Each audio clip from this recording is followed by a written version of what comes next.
Welcome to the 603 Stories Podcast, a monthly mental health podcast made by young adults for young adults, where we share stories, make connections, and find hope. Any ads throughout this podcast are not associated with 603 Stories or the 603 Stories Podcast. There will be sensitive subjects discussed during this podcast. Should you need support, the 988 Suicide and Crisis Lifeline is available 24/7 by calling or texting 988.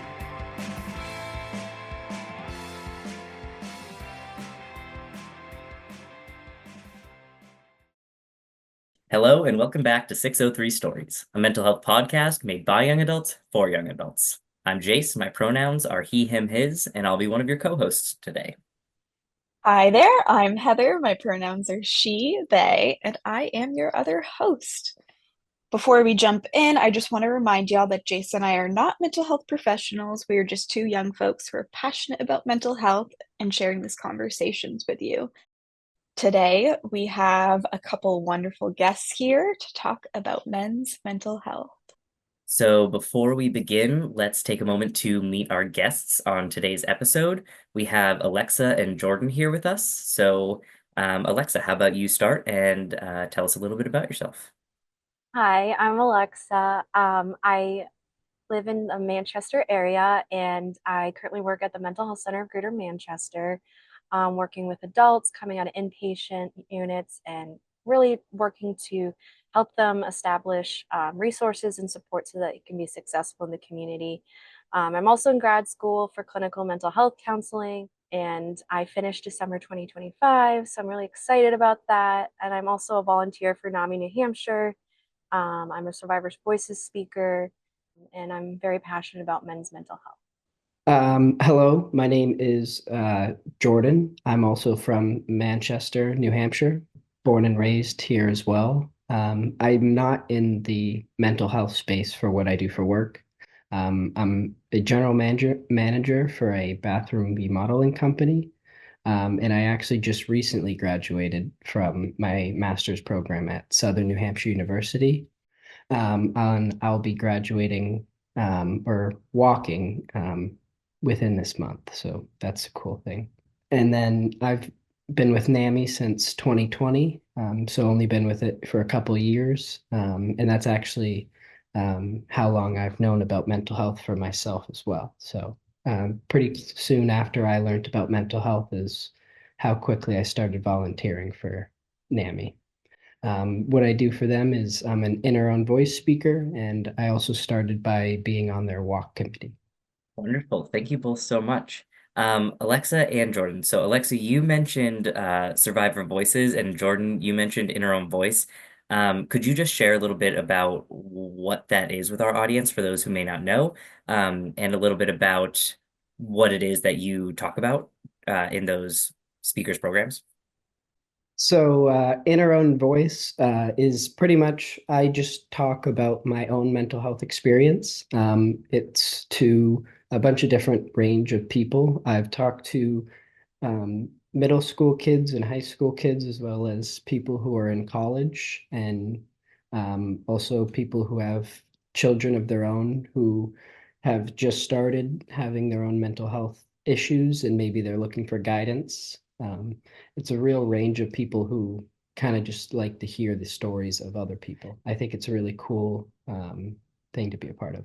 And I do the survivors of suicide loss. And I do it to share my dad's story / my story about my experience with living with someone who struggled with mental illness. Unfortunately, my dad lost his battle on February 9th, 2020. That's partly why I'm here and why I do what I do. And yeah, it's the Survivors of Suicide Loss is meant to break down the stigma around suicide and also start the conversation, because truly starting the conversation and having a conversation is what breaks the stigma. Well, thank you both so much for taking the time to be with us today and to talk about men's mental health. Off of what you just said, Alexa, we're going to be talking a lot about stigma today during this conversation. Would either of you like to start off by talking about what is the stigma that we are seeing around men's mental health right now, and why is that stigma holding men back from reaching out for support or services? Well, I can talk about at least myself personally. For myself, I guess the stigma that was surrounding it is that mental health is looked at as just mental health in general, not even just for men, that it's looked at as there's an issue with you.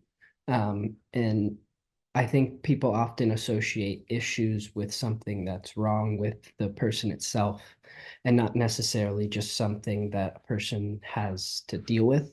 I think one thing I like to talk about in my speech for In Our Own Voice is how when you like break your arm or something like that, it's pretty easy to go to a doctor and get that fixed. And yeah, there's a problem with you. You broke your arm, but people don't say there's a problem with you. It's just something that happened to you, and it's going to heal, or you'll be better eventually. There's just a treatment you have to go through. But with mental health, if there's something wrong with you, there's a stigma around it. And for men, I noticed, at least for me, I also played soccer and sports growing up too, and I was always told to kind of keep myself busy, find ways to not think about it, and it won't be a problem anymore. Kind of, it seemed as though don't let it bother you and it won't be an issue kind of thing. At least that's how it was always seemed to me growing up.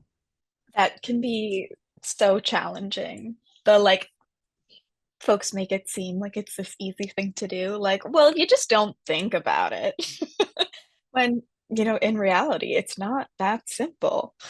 So thank you Have so you much for tried just sharing that. going for a walk or Did you? drinking some more water? Yeah, and I mean, as a kid, that helped a little bit. Yeah, obviously, for a while it helped, but eventually it becomes more overwhelming, or there's more issues that happen, or just situations in it. It's not always the end all be all of a situation. You can actually just not think about it. And a lot of these things that are recommended, like um, not thinking about it, going for a walk, drinking some more water, getting some sunlight, these are things that obviously can help with some of the symptoms, but unless we're getting to the root of it, then it's just going to keep kind of coming back. And so that's where a lot of, I think, for me personally, I found that the stigma comes into play, because a lot of people are more focused on like the band-aid solutions, the quick solutions, than actually getting to the root of it. Because to get to the root of it, it means that we actually have to open up. It means that we actually have to talk and have these conversations. And as men, it's not necessarily something that we're taught to do. And so I think it's important to start having those conversations. And that's what we're here doing today. So, Alexa, did you have anything to add? Yeah, my experience with men's mental health is a little different. I work with a lot of men, and my living with my dad who suffered with mental illness. I remember like my mom and like other people mentioning like when I was younger that he went through periods of depression, but I didn't remember it, recall it. And I think the biggest issue is the expectation for men that they need to be the breadwinner. They need to, you know, be tough and, take care of the family and, all these things. And men don't cry. And I think for my dad, he held a lot of shame because when my parents divorced, he, up until he, passed away, he didn't find anyone like after my mom. And I think when he passed away, he still loved her no matter what. And I think part of that came with the shame of like, I'm not good enough, like, and I don't have a college degree or X, Y, and Z. And so I think he held a lot of shame and maybe felt like he wasn't good enough and that he wasn't man enough, maybe even. And expectations can be extremely heavy and burdensome on folks. We had a whole podcast episode on this podcast about expectations and how they can impact your mental health. And so that's another thing that we should really be talking about when it comes to men's mental health, because we do have a lot of expectations of men that they be tough and they be resilient. And it's almost like our society has this idea of how much can men take before they break kind of mentality. And why is that a thing? Because we're so focused on making sure that children and women are being taken care of and being aware of their emotions and making sure that they have space to process these things. But why aren't we creating those spaces for men as well at the same time? Creating that space is so important. And I think, again, given the societal expectations and like being in touch with your feelings is not like something that's like cool or whatever. I think, yeah, it's just we need to start having these conversations and providing safe spaces for them to feel comfortable.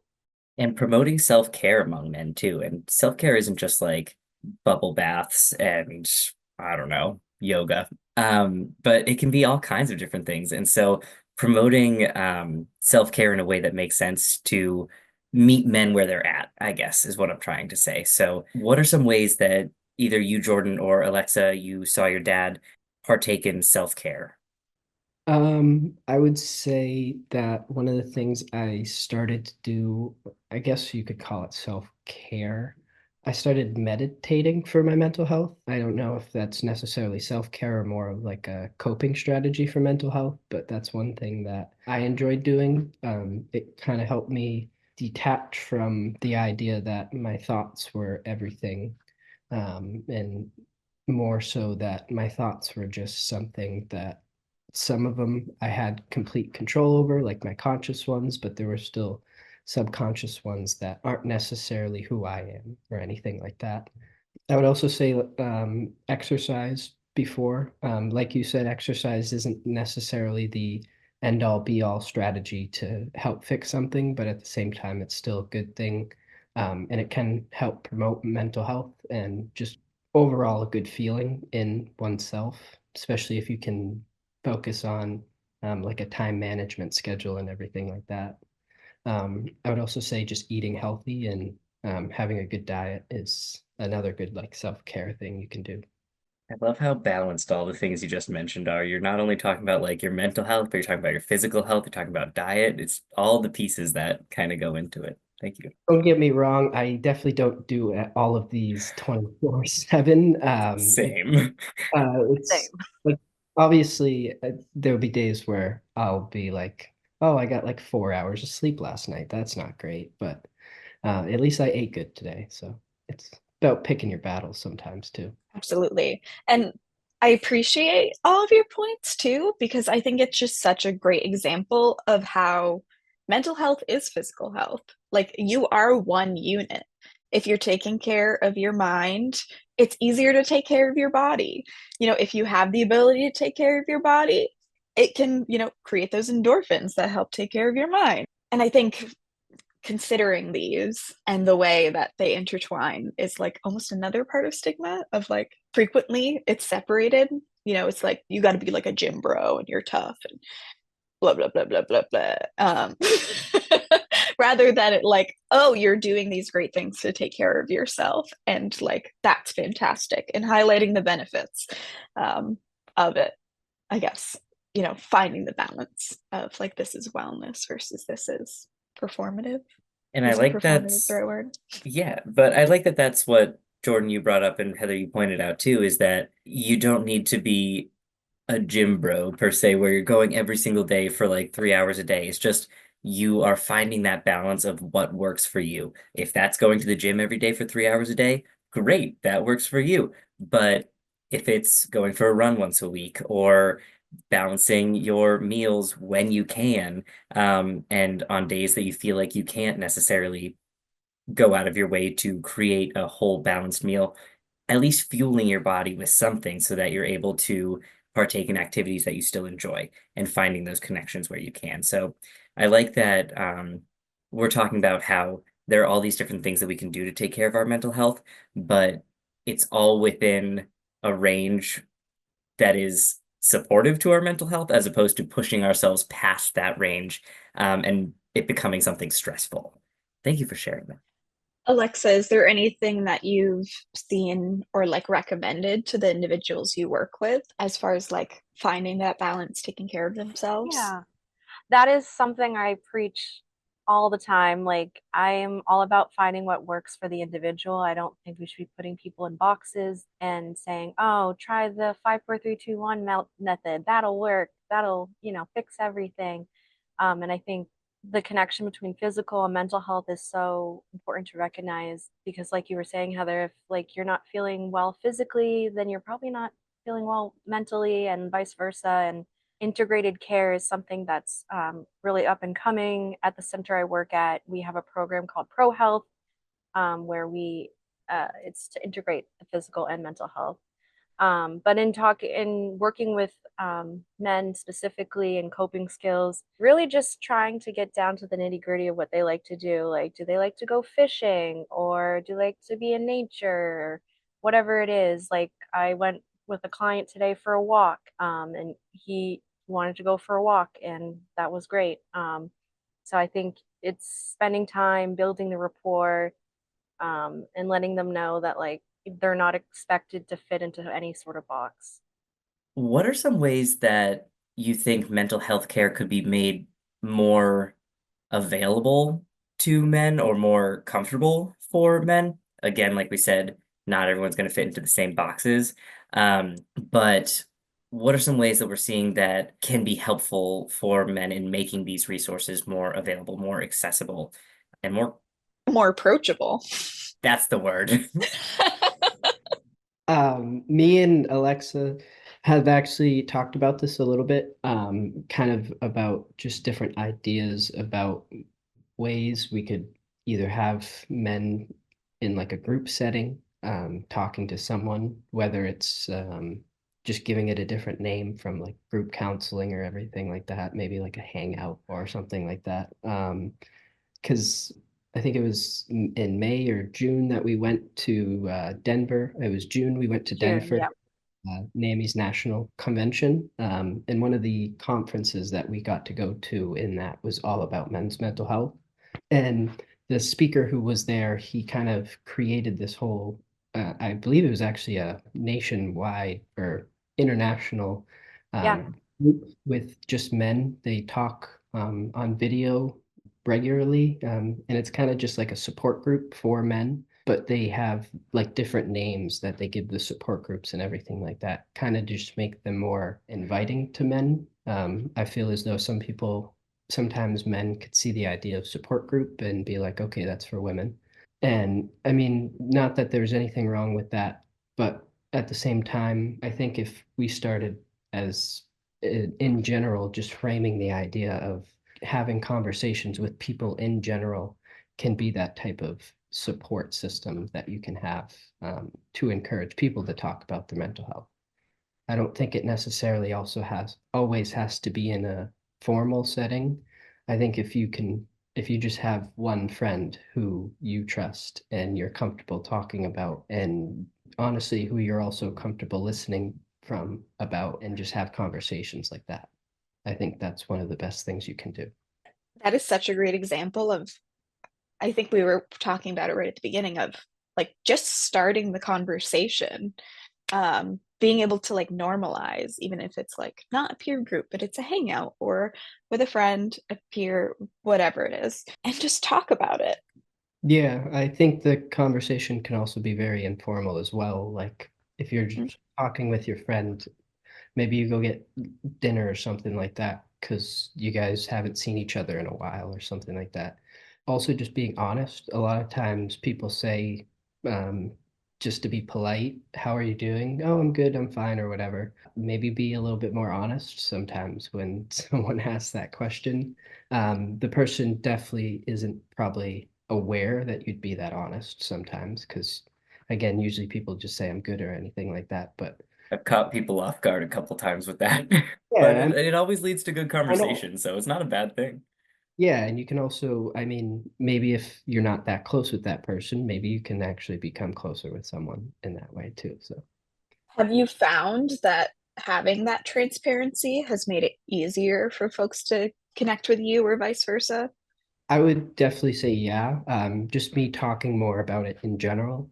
When I was at St. Anselm's, I was also I helped create a mental health club there.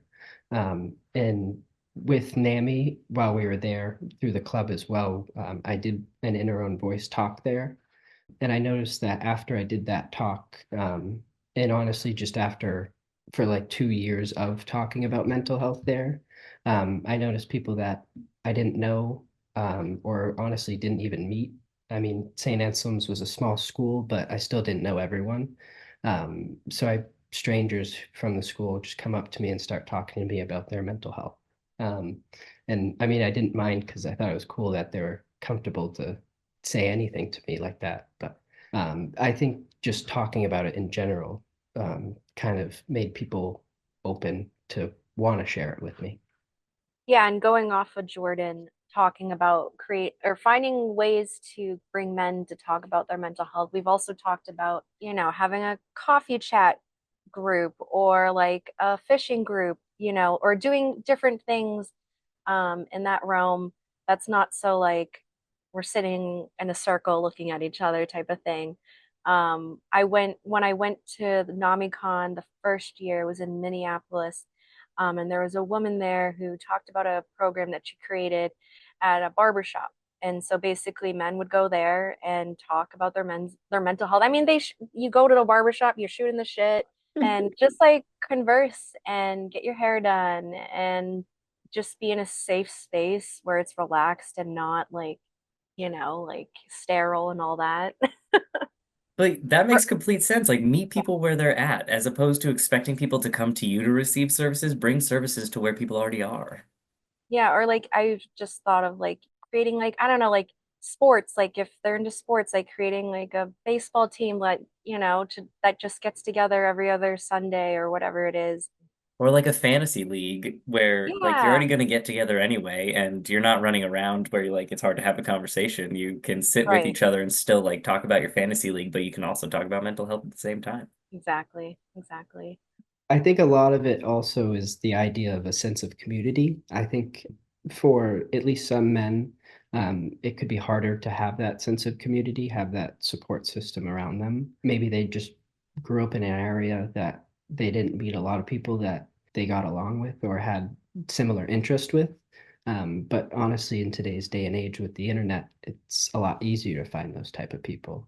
I know that video games is something that people can also get a lot of things in common with as well. I think the sense of community in general is kind of what can open up men and have them talking about just everything. Yeah, absolutely. And I'm thinking to my clients, a lot of my clients who are men, they really love video games. And if that's their stuff, that's, go for it. All the power to you. And a lot of them, they open up and chat with friends through there, and that works for them. And I think that's amazing. Thinking about the concept of building community, and I love the idea of like having these informal conversations at like the barber shop. What do you think about like what are ways that we as a community can make a strong support system? And like do y'all have any recommendations of like, say we do have some barbers that are listening or, other folks who just like exist in that very front facing industry, maybe it's your barista. What would you recommend to them to like, take that step to start that space? Um, I mean, I would love to try to get that going in Manchester. I mean, you have to boots on the ground, go knock in, hey, you got to start somewhere. And I think just again, starting to have the conversation, be like, hey, like, here's Nami, New Hampshire. I don't know, just like again, I don't know, but yeah. It would be really cool if you shared this. Do you Yeah, it'd know be this really exists? cool. Or I'd love to come talk sometime with you guys. And not like it like I'm standing at the front of the room and like, they're all looking at me, but just they being there, talking, having the informal conversation. Also for like if we wanted to do the barbershop idea, going to local barbershops around the area and just talking to them. I know one in Hooksett that a lot of people go to. There's plenty of places around Manchester that different people go to. And one thing about barbers is usually you don't really change those very often. So that's also something too. And also, maybe just starting with like resources, having resources visible and available. Even if people don't necessarily take them the first time that they see them, they may come back, they may take it the next time they see them, or just seeing that there are mental health resources there in that space may start the conversation, whether it's something small or it ends up being something deeper. Um, that's up to whoever's having the conversation. Listeners, we got to work together, reach out. We can create a network and start hitting up different locations. That's actually how I learned about mental health in general. It was a random survey that my school put out, and I just thought it'd be interesting to take and took it. And a couple years later, here I am. So I think some of it is also if a person's going to be a little open or willing to do stuff too. But I think if people are open and talking about it comfortably, the more and more people see that, the more and more that others would be comfortable to do it as well. I think that opens me up for like our next question. Um, so obviously we want to be, transparent and share our stories. We want to be open and there to listen to folks, but sometimes we don't have the space for that. So like, how would you recommend, or how have you set a boundary to take care of your own mental health while being there to build community and support others? I guess one way I could say as an example is like if like all of my friends are trying to plan something, and I just knew that I wasn't up for it, even if I was not wanting to miss out because FOMO or anything like that. Saying no even then, just to know that it would be better just to stay home, miss one night, maybe because there's a lot of other stuff that I had on my mind or whatever the case is. Just learning when to set those boundaries for yourself. Um, they're definitely going to be different for every person, though. So that's usually kind of up to a person to learn where they need to set their boundaries for them to be most comfortable. Boundaries are the best example of self-care. So, Absolutely. And that's something that I've struggled with. I'm very like before graduating and like really getting into therapy, was very much of a yes woman, like no matter how I was feeling, or if I need to be up early the next day, I'd be like, I want to go because I don't want to disappoint them. But as I've been in therapy and reflected, like I've been more comfortable with saying like, no, like, I'm tired, X, Y, and Z, love you guys, we'll get together soon, kind of thing. Yeah. And I mean, I still struggle sometimes being comfortable. Like I feel I internalize it a little bit. I struggle with anxiety a lot, so I tend to internalize things. But yeah, it's very important to set the boundaries for your mental health because how can we show up for others and be there, whether it's for a job, family, whatever, if ourselves aren't doing okay and we're not 100%. Yes. And I also think that it's very important to support folks when they set boundaries. So whether that be with you or at work or amongst friends, if you see someone setting a boundary, support it and say, good job, or thank you for setting that boundary. Thank you for taking care of yourself, because setting boundaries can be really anxiety provoking for a lot of folks, myself included. And when someone is supportive of the boundary that I set and kind of encourages that, it makes it easier to set more boundaries in the future and to like recognize that it's okay to do that. In fact, it's good to do that, because again, we have to take care of ourselves first, before we can go out and save the world, which I we all have have a tendency to do in this room. I have personally defaulted to whenever someone says anything resembling a boundary, I go, yes, we love a boundary. And that can be the only conversation we have about it is I go, yep, thank you. But before I fall into a little silly role, um, this is just making me think back to the beginning of like this pressure for men to be like the providers, for them to like bottle, for them to show up, of like how are they supposed to do all these things and take care of everyone and provide and be strong and, insert other problematic stereotype. How are they supposed to do this if they aren't taking care of themselves? Exactly.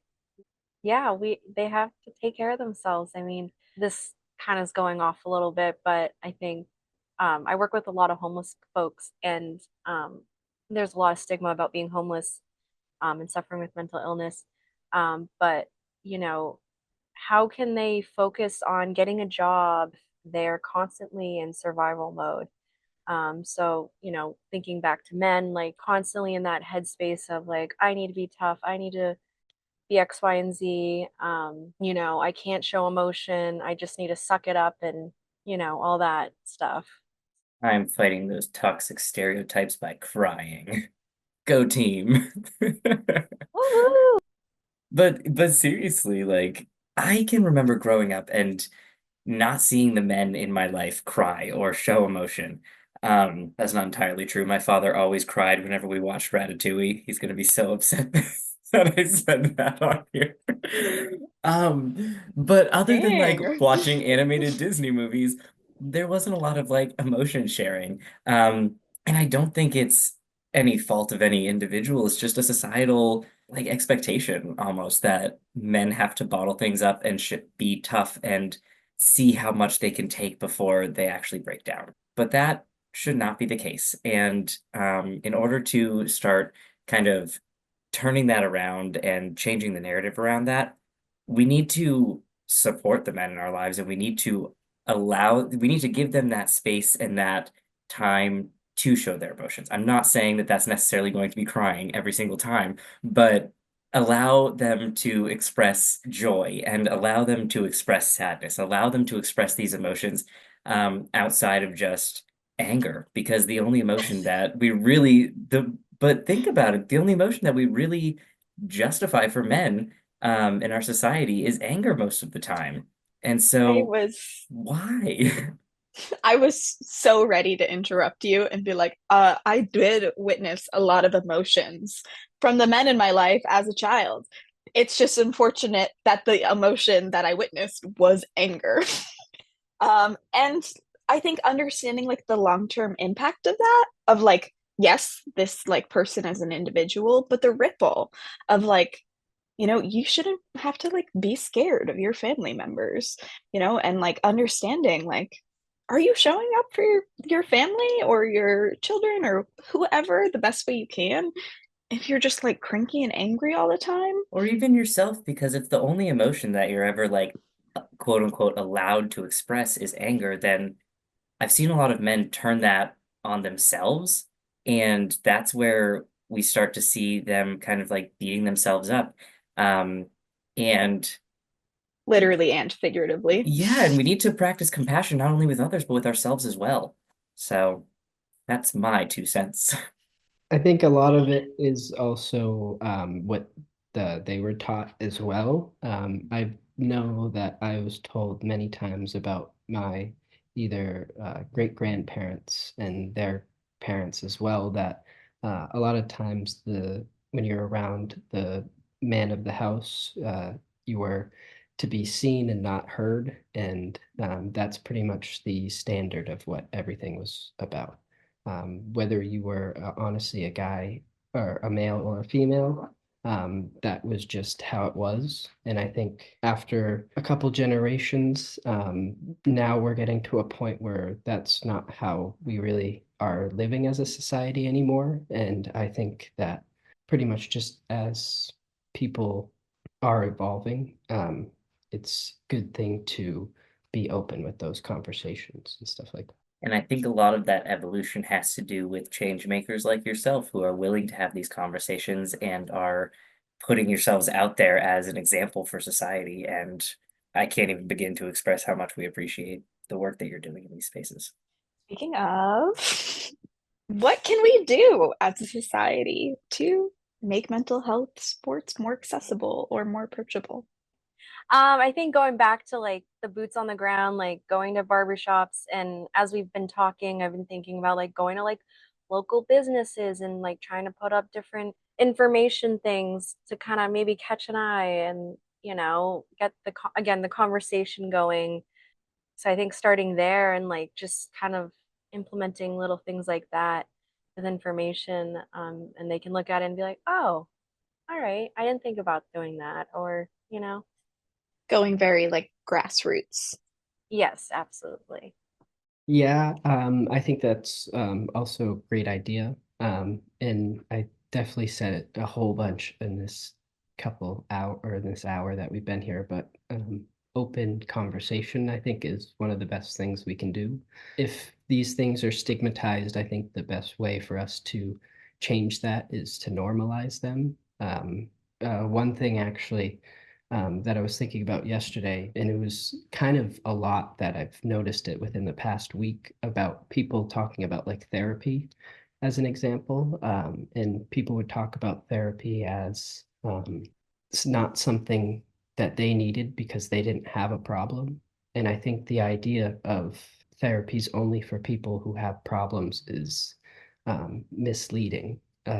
Because in all honesty, I've been to therapy, but the reason I went wasn't because I thought I had a problem. It was because I was dealing with something, and having a kind of that third person perspective was something that I was open to and wanting to do. I remember actually at first I didn't really want to do it. It was actually one of my friends who encouraged me to. They pretty much said how the worst that could happen is I hated it and I would never have to do it again, and I'd only waste an hour of my life. But going to it kind of just showed me how it's not necessarily about fixing a problem. Yeah, if you have like a serious mental health condition or anything like that, you can think of that as like a problem you want to solve, but it's not necessarily something usually that it's like a magic fix and you solve, you go to, and you never have to deal with it again. That's why I would say it's misleading to say it's a problem solver thing, because usually it's more so creating that open relationship with yourself as like an ongoing thing. Yeah, I think it's a lifelong thing, who knows yourself better than you? And going back to like taking care of ourselves and putting on the mask before we can help others is so important. Yeah, I agree with that. How it's just the idea of being open to that extra part of what's out there. You don't have to necessarily do everything alone. You might think you need to. I know for a while before I knew about my mental health, I didn't really consider that I had it. I remember I wasn't completely ignorant about mental health. I knew about anxiety and depression and stuff. And there was definitely times where I would learn about it and I'd be like, I might have that. But then I would kind of convince myself I didn't, because I'd be like, there's definitely people who have it worse than me or whatnot. And I think that was detrimental to myself at the time, but at the same time, it led me to where I am now. So it all worked out. I had a friend that used to always say, maybe it's a quote that they read somewhere, but it's just because someone has it worse doesn't mean that it doesn't hurt. And when I heard that for the first time, it was life changing because I always convinced myself like I have no right to complain, you know? There are people out there who have it way worse than I do. But when I heard that and I kind of took a moment to process it and said, yeah, like people may have it worse, but that doesn't mean that I should suffer. That was a major turning point in taking care of myself because I was like, I do deserve to reach out for help. And whether it was going to therapy or taking medication or whatever it was, I deserve to have a baseline and be able to find my way back to what healthy means to me. And so, thank you for sharing that because I love what your friend said about what's the worst that can happen if you try out therapy, like you waste an hour of your life, right? And it puts it into perspective, like how much we can take care of ourselves by just taking that first step. So thank you for sharing that. I think a lot of time, going off of that a little bit, talking about like comparison and like I find that a lot of men and even women too, like we compare ourselves to others. We should have a house. We should have kids. We should have this grand job. This should. And I think that needs to be taken out of the dictionary, because again, what works for me may not work for you, Jace or Jordan or Heather. Like it's all about you individually. And I think it's absolutely normal to unfortunately compare ourselves. Hard not to, but just really, focusing on, again, putting the mask on before you. Which is easier said than done, but we will keep practicing. Thank you for that, Alexa. Don't worry, folks here and everyone listening, I will continue to remind you. Thank you so much. We love a Um, boundary. We do. We love a boundary. Snaps Maybe for that'll a be the boundary. title of the Woo! episode. Alexa and Jordan, we are getting to the end of our time here today. Is there anything that either of you would, or both of you, would like to share as a final thought for our listeners on this topic today? I guess I would say that one kind of statement that I learned pretty early on in my mental health journey that's kind of stuck with me is it's okay not to be okay. I think for a lot of my life, I thought that because I was dealing with stuff either internally and not knowing what was going on, that I had things wrong with me. But I think the fact that being able to, even if I'm sad or anxious or whatever I'm feeling, the idea that it's okay to feel that way and to just sit in that feeling sometimes. For one, I think that kind of makes it go away quicker. But at the same time, it's kind of also accepting the situation, and it helps you move on from it and kind of live your life in a sense. Yeah, I hope that even if it's just one person listening, that it starts or puts a little bug in their head to start the conversation, and talk to the men in their lives. But at their own at their own speed and their comfortability level. I think that's one of the main themes we've talked about today, is meeting them where they're at, and not putting them in the box. So I really hope that this hopefully starts to change people's minds about men's mental health and mental health in general. Thank you both so much. At the end of each episode, Heather and I like to share our takeaways from this conversation. And for me, this time, it's just what you said, Alexa. It's about starting that conversation, because until we start to open up about this, we're not going to break down that stigma. And so we have to start with breaking down the stigma by starting conversations, whether that be with your friends, whether that be at the barbershop, whether that be at work or in your community in general.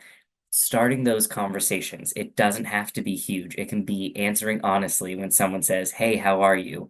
You may catch them off guard at first, but that's how we start these conversations. That's how we start to make these changes. And also just self-care. Practicing self-care where and when we can. Like both of you said, it's not going to look the same for every single person, and self-care doesn't have to be these grand gestures for ourselves. It can be little things that we do throughout the day and along the way. So that's my takeaway. Heather? I'm over here just feeling sentimental about the throughout the day and along the way. um, super cute. I didn't Yeah, even for mean me, to, but that's going to be my new slogan. um, I think for me, the biggest thing is like starting small and remembering the power of community. Um, just really like, I think frequently we jump to these like, oh, like big campaigns or, whatever it is, but just like the power of engaging your community in your spaces, talking to your barber and, I don't know. I mean, like, I have an appointment with my barber on Friday. So now I'm like, I'll bring in like a little stack of resources and ask them to put them out. And understanding that that alone can make a difference. I love how much we're promoting barbershops in this episode. I'm not going to lie. We're going to plug all of our barbershops after. Thank y'all so much for joining, sharing your vulnerability. We appreciate you so much. Thank you for having us. I really Yeah, appreciate thank you for it. having us. Appreciate it. And as always, thank you to our listeners. Your engagement with this podcast gives us the ability to continue sharing stories like these from our community. If you liked today's episode, consider sharing it on social media. And if you're interested in more 603 Stories content, visit us at 603stories.org or on Instagram by searching at 603 Stories. Thank you all and have a good one.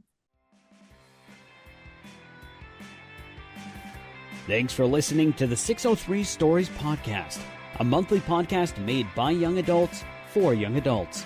You can check out 603 Stories on Facebook or Instagram or at our website, 603stories.org. Just a reminder, the National Suicide Prevention Lifeline can be reached at 800-273-8255. That's 800-273-TALK. And the crisis text line can be reached by texting to 741-741. Remember, you can make connections, get help, and find hope through 603 Stories.